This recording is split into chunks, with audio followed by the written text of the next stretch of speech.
Welcome Math 8 mathematicians! Today we're going to start by looking at the next part of our geometry unit, which is going to be finding surface area of three-dimensional shapes which really rely on the use of circles. So these are going to be moving forward from just rectangular prisms, triangular prisms, those sort of things, and just plain old stacking, plain old multiplication, and now going to be using that irrational value of pi, which is so much fun.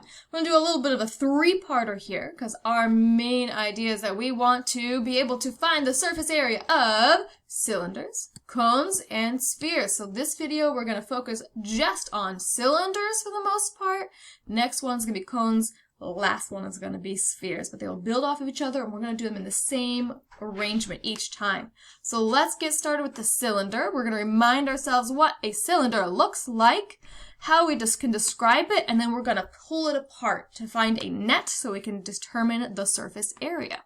So a cylinder is defined by its bases. It has two bases which are both congruent stacked circles, so they're going to be my bases that I'm going to define this. I'm also going to add in here a little bit of shading, if I can. A little bit of shading. Too big. Too big. But I want to make this look real three-dimensional so we can really have some fun with it. Especially the shading for me is a little bit helpful because, again, I always struggle. I look at pictures and sometimes I see them floating one way and sometimes I see them floating the other way. There we go. So I'm just going to be careful about how I draw these. And there we go. Slide down one side, slide down a number. So now we're looking at a cylinder. It has, and you might be thinking about something like a can of soup. You might also be thinking, hey, that looks like a silo for grain if it had a little dome on top of it or something like that. It's often used for storage. You might be thinking we're going to talk about paper towel rolls and toilet paper rolls, so you can even try it out yourself. The description that's important, let me grip my pencil right here. What defines a cylinder? It has two congruent and parallel. That's what I mean by stacked. They're exactly aligned. There's not one off like this. And circular bases. So again, we're really focusing on things that use the circle. All right, let's start to peel this apart. So we already started, the way I even started drawing it was with those two circular bases. So let's do a face-on view of those right now. So I'm going to try to make, wow. This is why I don't freehand circles. Two circles for us, for the top base and for the bottom base. Wow, that went way up there. That was useful. I'm going to pull it down. There we go. So now I'm my top and my bottom base. I'm going to shade in my bottom base one more time to help me really see it, if I can. There we go. Let's make this a little bit bigger though. Okay, there we go. Top and bottom base of the circles. The real trick to this one is really looking carefully at that middle section, that really tubular section that we're going to look around. So I want you to think about an empty toilet paper root tube, whatever that's been called, is made out of cardboard. Grab one if it's nearby, why not? And what I want you to imagine doing is you're going to basically cut right down the middle of it, or what you can actually do, have you one available, and I want you to unfold it. So I want you to peel it apart and lay it as flat as you can, and you should find a lovely rectangle that's right over here. So this is actually what our middle part is going to look like as it is peeled apart. It's going to make us a rectangle. Now that rectangle is going to be a very specific length, right? Because it has to fold up perfectly. It has to curl around one of our circles. So that means that the length of our rectangle right here of this middle section, which I'm writing in orange, that piece has to be the same size of how we go around. You can kind of see it in our top picture here. If you peel it out, right, this entire thing is going to make our circle. So with that in mind, let's go ahead and define the lengths of these guys so we can actually get ourselves a formula that we can use. So first things first, we know that we need at least one measurement to define a circle, and that is the radius. So let's go ahead and draw in a radius here. And then as we said, hey, that length of our rectangle right here has to be the same thing as the entire way around the circle. That entire thing around the circle is known as the circumference, and we know that that is defined as 2 pi r. So you can imagine, hey, that's actually going to be defined by how big that circle is. So maybe depending on whether you get a mega roll of toilet paper or a dinky roll of toilet paper, or like school toilet paper that doesn't have a one at all. Weird. And then finally, in order to find the area of a rectangle, we not only need length, we need width or height. So we need to know what this piece is. We first want to ask ourselves, just like the length, is there any restriction on it?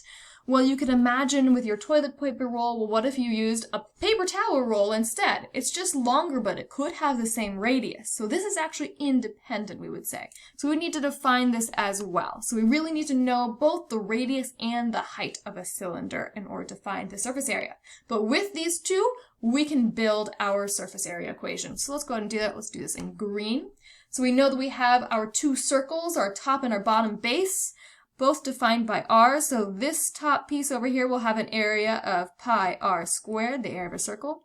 Bottom piece over here is going to have the same exact area. These are congruent circular bases. They both have the same radius, so they're going to have the same area. And finally, let's look at that middle rectangle. We know that area of a rectangle is length times height. Our length is 2 pi r. Our height is h. All right, if we stick all three pieces together, let's do it in red. That will give us our formula. So I'm going to use SA for surface area, SA. And now I have my pi r squared plus pi r squared. That's 2 pi r squared. We have two circles of the same thing, so let's write that down. 2 pi r squared. And to that we have to add that rectangular piece, which is 2 pi r h. Now, don't get too confused here. One thing that I always hear is, oh no, we need to know we need to be given what r is, we need to give in what h is, we need to find the radius and the height, and I don't know what pi is. Yes, you do. Pi is just a number. It's an irrational number, so we give it a nice little symbol instead, but don't confuse it with a variable. It's not a variable because it doesn't vary. It is always 3.1415926, blah, blah, blah, blah, blah, blah, blah. A lot of you know more of pi than I have memorized, and that's great. But we will probably estimate it, or there'll be times that we will actually just leave pi. And speaking of that, well, let's do an example. So we're going to find the surface area of this cylinder, and notice I said in terms of pi. So we're going to kind of treat pi like a variable here. We're going to pull it along for the ride. But remember, this is a real number. So if you ever really need to figure out, well, what is this to the nearest thousandth of a foot or something? Yeah, you can do that. Just estimate what pi is. That's why we use pi. All right, so let's go ahead and see what we need. Remember, we need our radius and we need our height. Let's go back to green for those guys. So I see my height right here is 6. That is done for me. I see that all the way across my cylinder is 20 feet, but that's too far because that's all the way. Radius is just from the center to the outside. So what is just from the center to the outside of the circle? The half of all the way across. 2 radii make 1 diameter. So 20 feet split in half is just 10 feet. So that's going to be the radius that I'm going to use.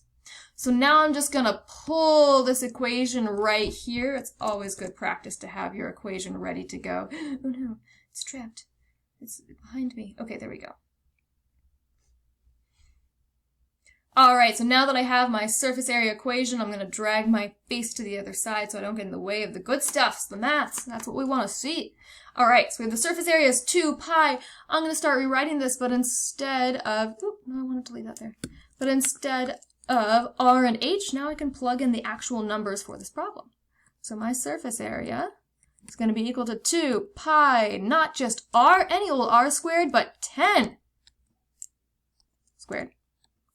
Plus 2 pi, oh, we know our radius is 10, and we know our height is 6. So now here comes the kind of fun calculation piece. Again, we're kind of going to treat that pi like it's a variable. So we're just going to go through and simplify this expression that we have above.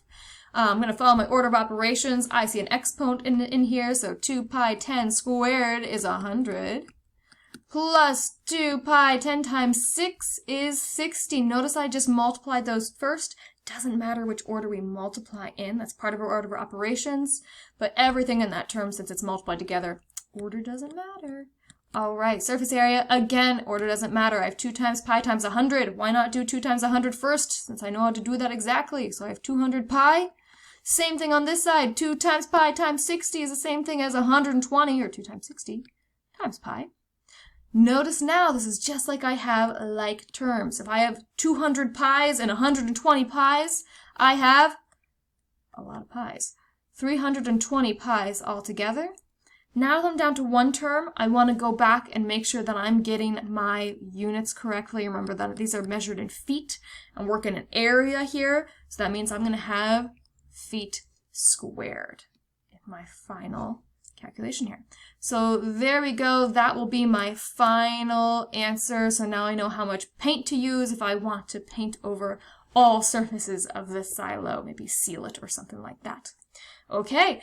Check in the next video as we move on to cones. Happy exploring!